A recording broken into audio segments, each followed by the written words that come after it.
In May of 2023, we released 2 episodes covering the unsolved murder of Matthew Rattlesnake Grant.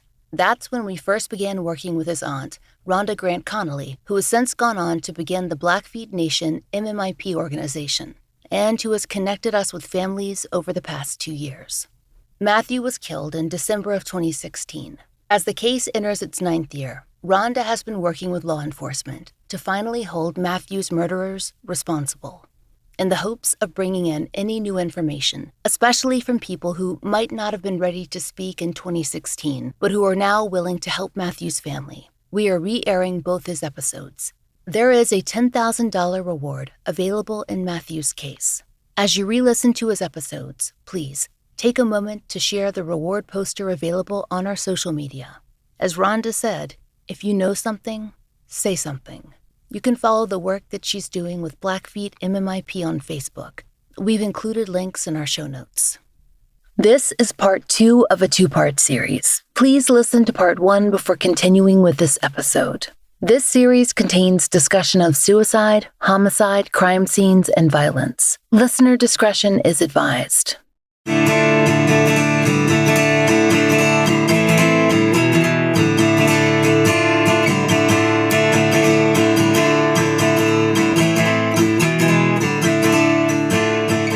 This is The Fall Line.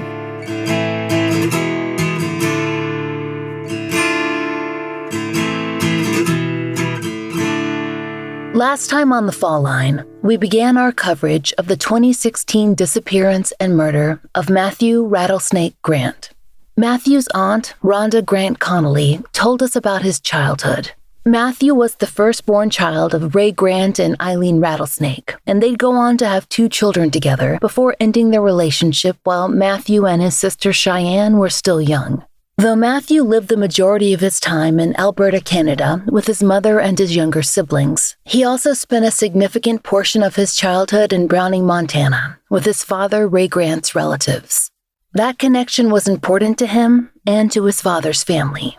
He even spent a year of elementary school living with his grandmother, Faye, before he returned to Canada. His Aunt Rhonda told us that a key characteristic of Matthew's personality was his protective feelings toward his mother and his siblings, but that he was a peacemaker, not someone who sought out violent solutions. If someone picked on his little sister, Cheyenne, Matthew would speak up, but he didn't initiate conflict. A natural extrovert, Matthew was comfortable with adults and would always seek out their help when needed. A few weeks after his 20th birthday, in November 2015, Matthew moved to Browning to permanently live with his paternal relatives. He'd had that planned for a long time. Though his Aunt Rhonda was worried about him traveling in the dangerous winter weather, Matthew didn't want to wait any longer. His father, Ray, had passed away in 2010, but Matthew still had plenty of support from loved ones on the Blackfeet Reservation. His large family readily received him and helped him get settled.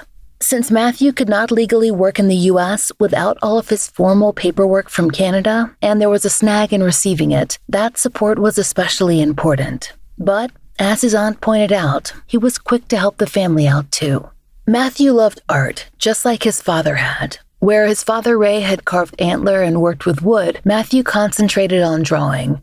One of his other major hobbies was social media. One of his family members, who wrote his obituary, noted his love of Facebook. It was an easy way to keep up with family and friends spread across 2 countries. In the year he lived in the United States, Matthew developed plenty of close relationships. He spent most of his free time with his cousins, though he had friends outside the family too. Simply put, people were drawn to Matthew. It's something that you hear a lot about people who are being remembered by their loved ones, but it's especially true here. Matthew Grant was well loved. People were drawn to his optimism, his infectious personality, his trusting nature, and his willingness to see the good in others are qualities we've seen mentioned again and again. And we're told those good qualities might have brought on jealousy, and that might have led to Matthew's murder. When our last episode left off, we told you that Matthew was last seen alive by his family on December 15th, 2016. That Halloween, he turned 21, and according to his Aunt Rhonda, around that time, there were no signs of any imminent danger in his life. The family was simply looking forward to their second Christmas with Matthew, home with them in Montana.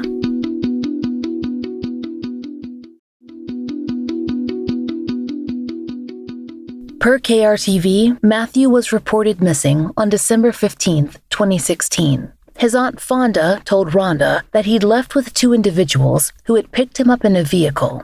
As Rhonda recalled, at least one young man and one young woman were present when he left. Matthew promised Fonda that he'd return later.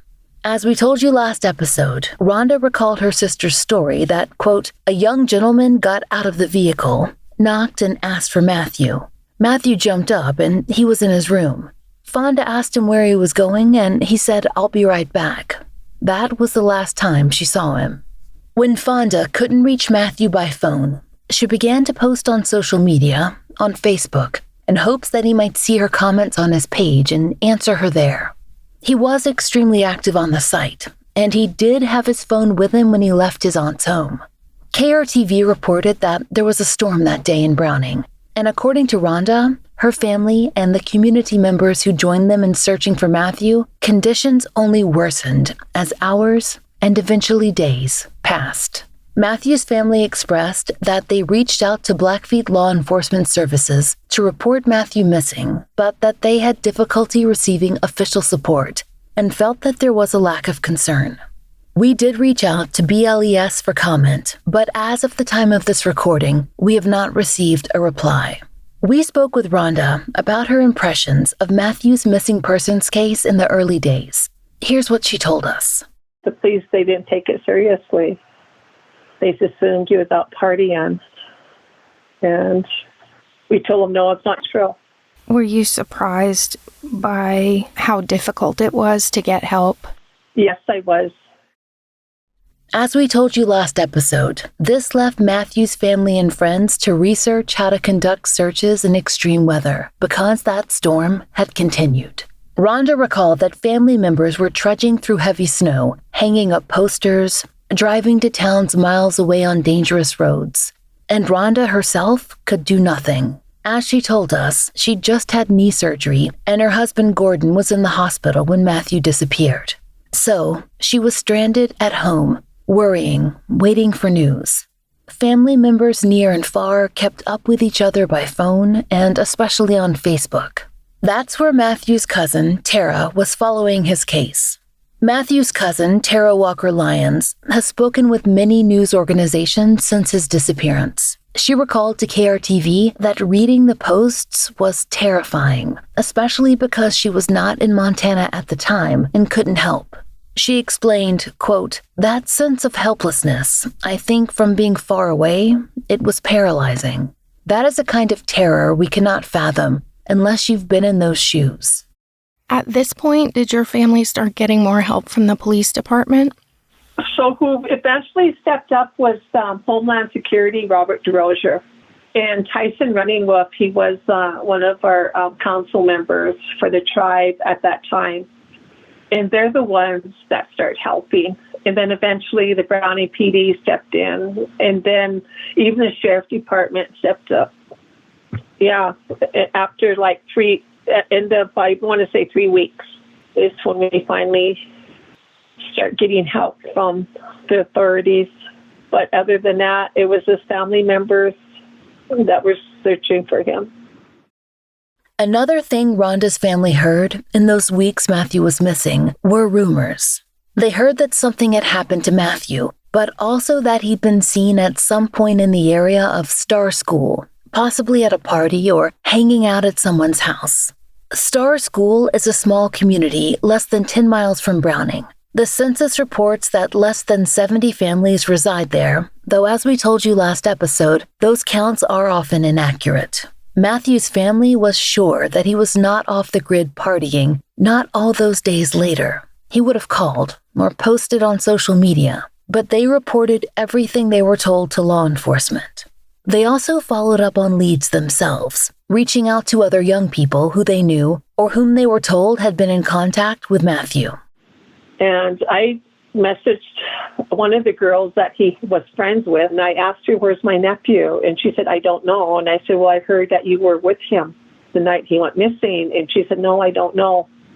And then she said, he just called me and said he was stuck. And I said, where was he stuck? What are you referring to? And she said, in a country. She said, honestly, that's all he said.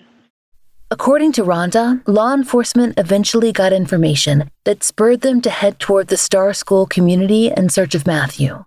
So I want to say about the first part of the third week, my brother said, he called me. He said, Rhonda, he said, the police are, the police department, Browning and Sheriff Department, they're heading towards Star School. So I said, well, follow them, see what they're doing. And they, sure enough, they went to this one location where we heard that he could have been. And the people that lived there, they wouldn't let him come in and search. They chased him off, threatened him. And they didn't have a search warrant, so they weren't able to do anything. The valuable time where he could have been, probably still alive. They may have, been able to find him, but no.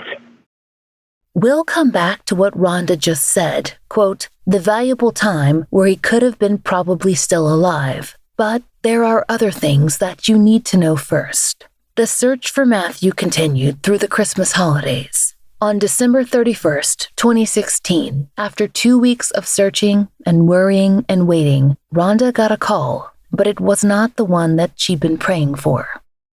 It was December 31st. It was about 5 or 6 in the evening. I was home by myself because my husband, he was the supervisor for the BIA Road Department, and he wasn't here at the time. And my cousin, Kurt Grant, called me. He said, Rhonda, we found Matthew. And I said, what?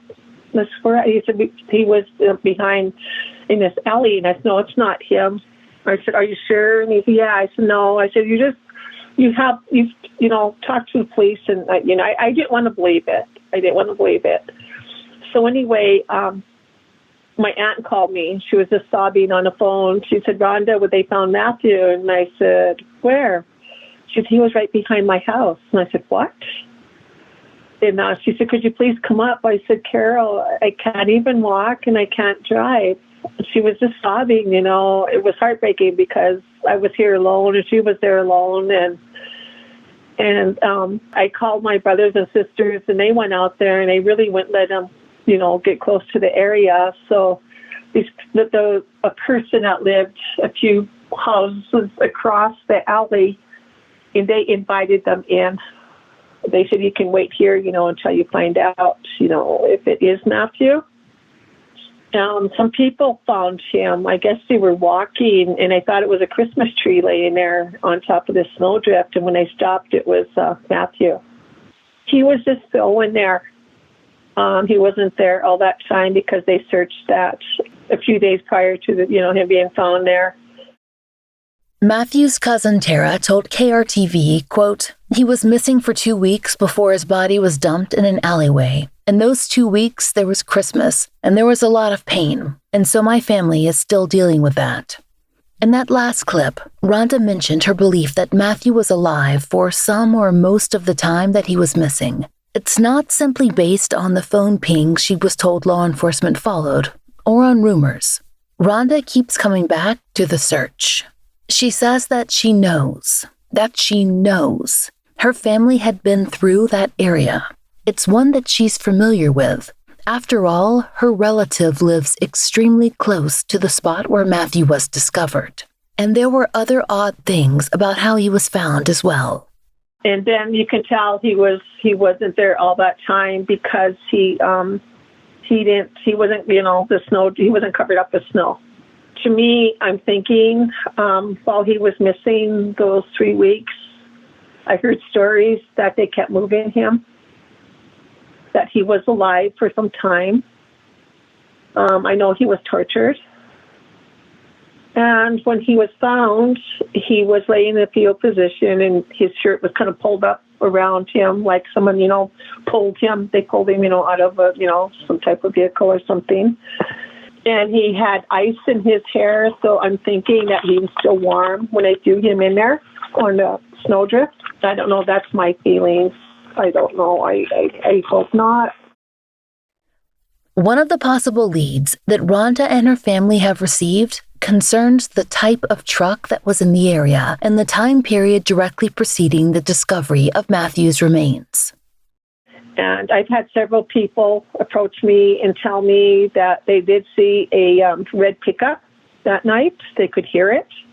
And they looked out and they did see a woman and 3 men standing behind a pickup. They weren't quite sure what they were doing. And that same pickup drove by at least 3 more times that night.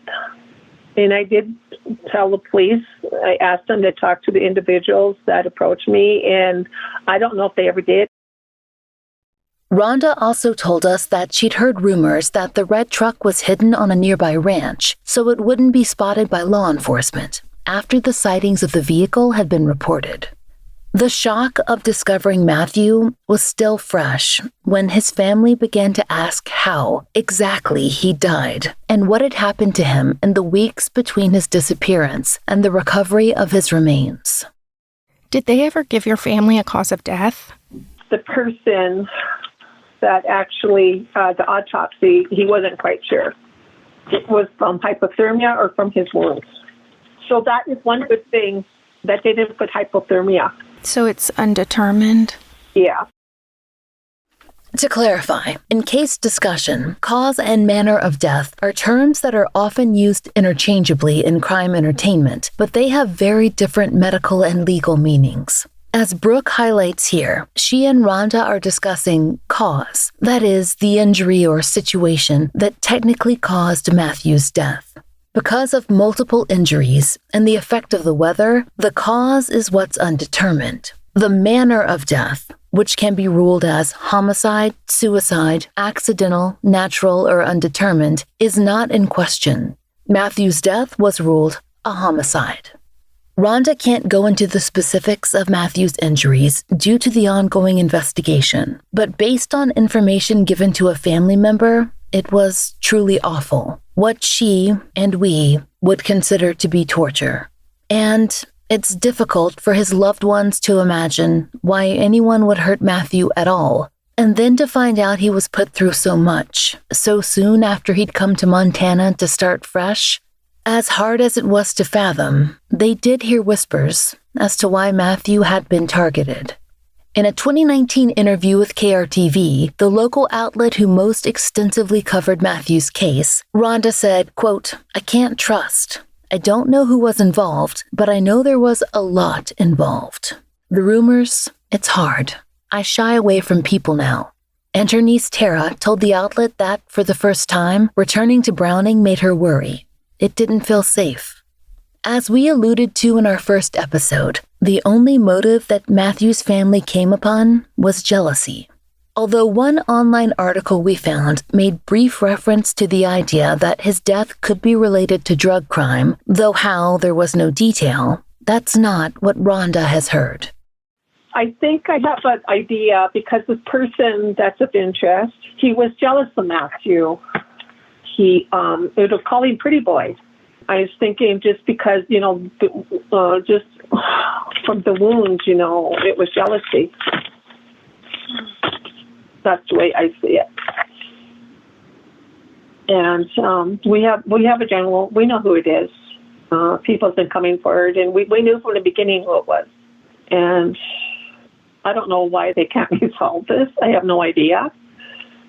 And one thing that they told me is that there were so many rumors, and they had to investigate each and every rumor, and that's what was making it hard to try to, sort out the real facts from rumors. But I always tell them, if I hear a rumor, I'm going to notify you. I'm going to tell you about each and every little rumor that I hear because there might be a hint of truth in it. Rhonda says she's been told that several people were involved, including the person she identifies as jealous of Matthew, and that some of these individuals and their families are still in the area. It hurts when we see them. One of them mentioned to a family member of mine, we were just kids, we were just children. Yeah, he got that right. I don't know why he called himself a child. I guess considered a child if you're 17 and 18, that, to murder him, and for his family to think it's okay to take and go and hide him. And yeah, they're not helping him. I ran into the one that I heard was driving the vehicle when they disposed of his body behind my aunt's home. She stared me down. I work in Browning, and you don't dare say anything or do anything. As I was walking in, she was standing there, and she just stood there staring at me, and I just, I stared back. I was thinking, you're not going to let you, because I'm not a bit afraid of you or your family. Rhonda says that she believes that others know exactly what happened to Matthew, but that they fear coming forward because of the threat of violent reprisal. Other people have disappeared, been beaten, even been murdered. She understands that witnesses may be afraid, but Rhonda hopes that might change. As time goes on, people might be more willing to come forward. I pray they do. Matthew's mother had him taken back to Canada for burial and for a memorial with his Canadian relatives. She passed away only 6 months after his death. Rhonda tells us that the knowledge of what Matthew had gone through was too much for her. Their families were mourning again, and Matthew's killers still remained at large. Nearly 1 year after Matthew's body was found, the FBI announced a $10,000 reward in his case. The Salt Lake City office has charge of his case and charge of the cases of a number of other reservations outside of Utah. Rhonda told us in a phone call after her initial interview that she hopes that one day soon, there will be a closer office that more directly serves Montana and the reservation populations who represent an outsized number of the region's missing and murdered. We reached out to the Salt Lake City FBI's office for comment regarding Matthew's case, and they provided us with the following statement to read on the show. Quote, "The FBI continues to investigate the 2016 murder of Matthew Grant and is still offering a reward of up to $10,000 for information leading to an arrest in the investigation. The FBI never forgets victims of such egregious crimes and reaffirms our commitment to seek justice for victims and their families. We know someone out there knows something, and we hope with the passage of time and this reward, we can provide answers and some measure of justice for Matthew's family. We encourage anyone with information concerning Matthew's death to call the Salt Lake City FBI at 801-579-1400. End quote. Per local reporting, the Blackfeet law enforcement services faced criticism from Matthew's family. And after Ashley Loring Heavy Runner's disappearance just 6 months after his death, there was increased pressure. In 2019, then BLES Chief Jess Edwards went on record regarding both Matthew's and Ashley's cases. He said, quote, "We, the Blackfeet law enforcement, never ever stopped working Ashley's case or Matthew Grant's. We're still following the leads." The Independent Record wrote that, quote, "However, Edwards is quick to say that he needs more resources. His department's tasks include emergency response on a reservation larger than Delaware, helping patrol the U.S.-Canada border, and managing the summer crush of visitors to Glacier National Park, all with just 24 sworn officers." End quote. As Matthew's cousin Tara Walker Lyons told KRTV in 2019, it was not just a matter of resources, but of the complexity of systems involved in policing the reservation. She said, quote, "I know that on the reservation, the issue really comes down to jurisdiction. I know that having a clear role and having a clear protocol and set of policies related to missing and murdered Indigenous people is important. It's almost paramount at this point." Rhonda tells us that it's not just about law enforcement funding or jurisdiction, but also coverage for cases and for sustained funding for community initiatives for the missing. Rhonda has become an advocate in the larger MMIP movement, Missing and Murdered Indigenous People, since Matthew's death. It would be a lot different if he wasn't a native, put it that way. They don't take them. They don't take when one of our native ladies, men, go missing. Do you ever see them on national TV? Oh, so-and-so's missing? No, you never do see a picture of a native or their name on national television news. And that would make a big difference. It needs a change. It needs a change because There's so many. Right now, I have a list of people from Browning alone, men and women, that were murdered. 63 of them. 4 of them, out of the 63, 4 of them finally, the families did see justice. But the rest of them, no. So we have that many murderers running around Browning alone. And that's not only here, it's everywhere. All these other reservations. It's like an epidemic or something. I'm not quite sure how to put it, but yeah, we don't matter. That needs to change, needs to make a difference. Rhonda worries about the lack of coverage for Indigenous men, who, like men of all races, tend to get less coverage than women. When you multiply that by the low press coverage of the overall crisis of missing and murdered Natives, it's doubly difficult to reach an audience. And she's not just trying to raise awareness for Matthew's case. She's working to help find other people's relatives as soon as they go missing and work to support new and better legislation. Rhonda has formed a small group, 2 Medicine MMIP, with several other women in the Browning area. They've been funding their own searches, but will be seeking outside funding soon. So far, they have located 3 missing people. Rhonda wants to see inclusive approaches to raising MMIP awareness. She told the Cutback Pioneer Press, quote, "Whenever we hold a vigil or walk, the Laurings and myself invite one another. It's not because of Indigenous women and men. It's because we want to find justice for our loved ones, Matthew and Ashley. Men are no different. They also bleed and cry and face fear. Can you imagine what was going through my nephew's mind while they were beating him? And whatever else they did to him.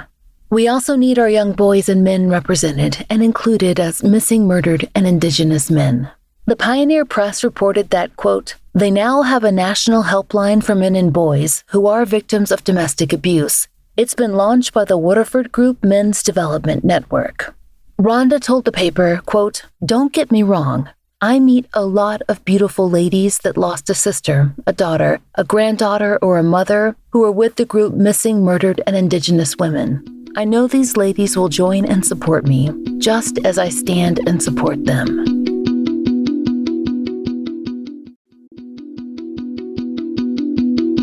So far in this episode, we've mentioned Matthew's cousin, Tara Walker-Lyons, a few times now. Tara is an advocate and the force behind Montana Bill HB 298, better known as Tara's Law.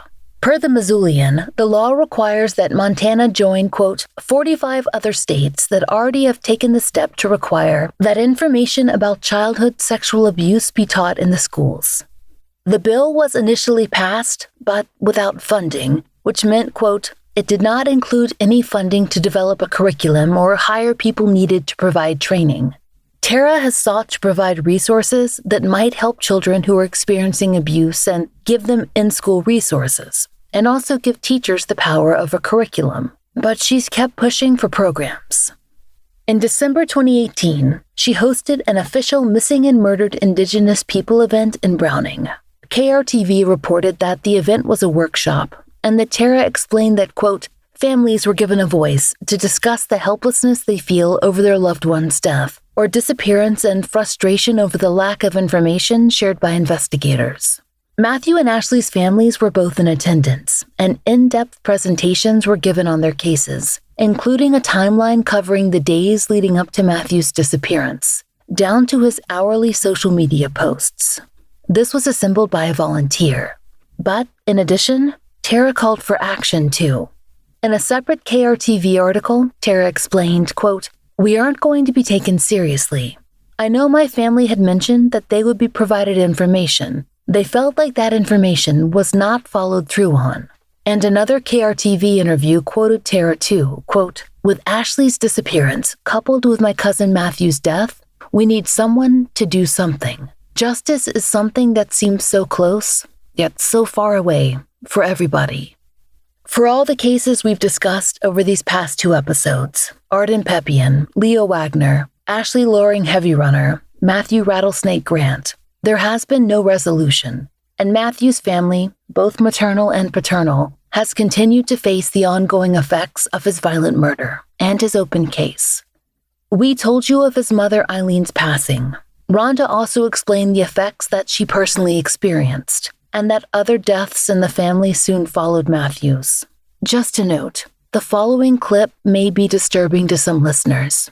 It contains brief but specific mention of suicide. It really affected us dearly. When Matthew was missing, I broke out with hives. They were very severe. I didn't know what was going on. I thought I was rejecting my knee. I had to go to ER several times, and they asked Gordon, what's going on with her life? And he said, well, one thing, her nephew's missing. And they said, well, that's what's happening. That's why she has hives. I have scars all over my arms, inside my hands from the hives. And right now, my family members turned to drug and alcohol, my brothers and sisters. I just lost a brother, Greg, recently.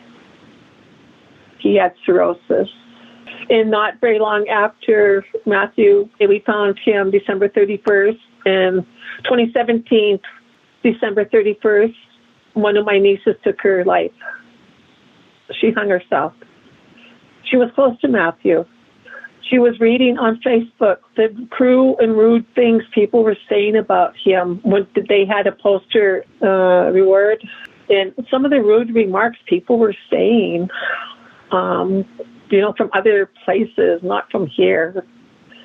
They didn't, like someone said, oh, it's staged. He looks like he's an actor. Look at his eyebrow. They were saying ignorant, rude remarks about him because he was Native. I don't know. It really hurt her. And, that night my sister called me about 12 a.m. telling me that she found her daughter killed herself. She was a beautiful girl. Her name was Maria Grant. So it just really affected our family, and it still affects our family. And I always tell people, when the person's missing, not knowing is the worst thing. It's the worst thing, is not knowing. And you don't sleep, you cry, you can't eat. Rhonda told us that it's the reason that she's felt so driven to help other MMIP families. She and her friends in 2 Medicine MMIP go to the cities, searching for lost loved ones, and organize local searches too. Other people kind of gravitate to me. They knew what I went through, and if they have anybody missing, they'll call. And what's good about it, we found a couple of young ladies that walked away from, like in Spokane, from a group home, and we found them. Myself and another friend of mine, we drove. We took it upon ourselves to go there and help the family, and we did find them. So I don't want anybody to go through, but we had to go through. Brooke asked Rhonda what she thought could encourage a break in Matthew's case. One thing they discussed was the possibility of a larger reward. It's hard to say when that will be effective and when it won't. Right now, there's a reward, but it would maybe, if there's a larger number. Yeah, it's hard to know what is the number that's going to be motivating enough to break that wall. It's hard to say because right now, Ashley Heavy Runner is still missing. She went missing about 7 months after my nephew was murdered. And I think hers is set at $50,000. Wow. Yeah, no one's stepping up and no one's speaking.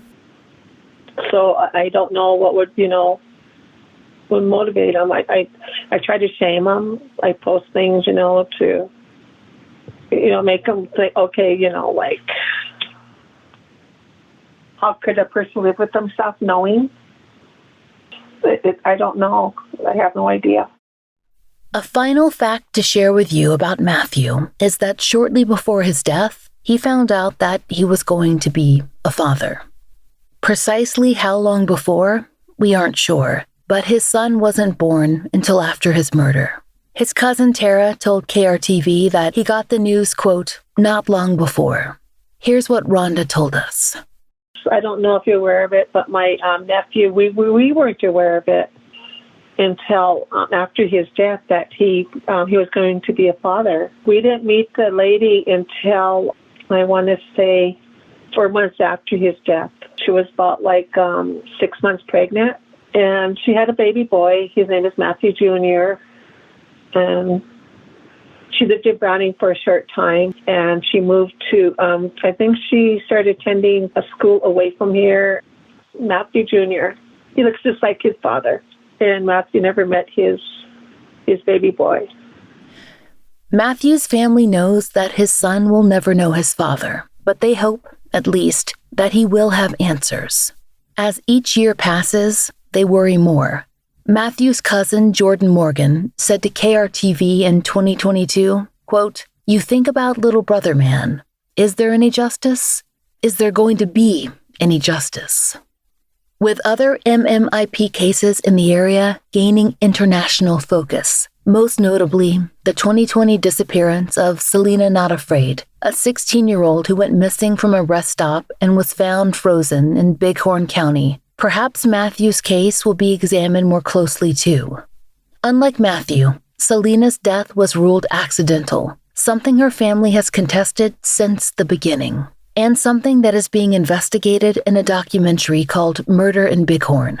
Like the families of Ashley, Leo, Arden, Matthew, and so many others, Selena's loved ones are left with questions that, so far, they feel have no satisfactory answers. Please, if you have any information that could resolve the murder of Matthew Rattlesnake Grant, contact the FBI's Salt Lake City field office at 833-345-7872. There is a $10,000 reward in his case. If you know of a case that should be covered on the Fall Line, there's a link to our case submission form in the show notes. Thank you for listening. The Fall Line is an independently produced show, and we appreciate listener support. It allows us to do research, obtain FOIA, pay our content advisors, and support and donate to the causes we care about. If you try out the products we advertise, please use our sponsor codes. It really helps. And please take a moment to rate and review our show on your podcast app of choice. If you are interested in pre-ordering my book, which covers a year of my life working on a Jane Doe case and the world of forensic scientists who resolve unidentified persons cases, you can find a link in our show notes. It's called Lay Them to Rest, and it's out this October. Pre-ordering the book is a big factor in its success, so I appreciate it. If you'd like to support the show and the stories we cover, join us on Patreon. We're raising Patreon funds to continue to pay for the Millbrook Twins billboard and to fund therapy for families who've been on the show. Each and every one of our patrons helps us to continue this work, and we're so grateful for your help. On Patreon, you can get early ad-free versions of our regular episodes for $5 a month. We also have occasional video live streams and blogs, which all patrons can enjoy starting at just $1. If you prefer Apple Premium, we've begun that feed as well. The Fall Line is written, hosted, and researched by Laurah Norton, with additional research by Brian Waters, Kiana Burgess, and Michaela Morrill. Interviews by Brooke Hargrove. Produced, engineered, and scored by Maura Curry. Content advisement by Brandy C. Williams, Liv Fallon, and Vic Kennedy. And, as always, our most special thanks to Liz Lipka and Sarah Turney. As of November 2022, our monthly donation is going to Season of Justice to support their testing and family grant initiatives.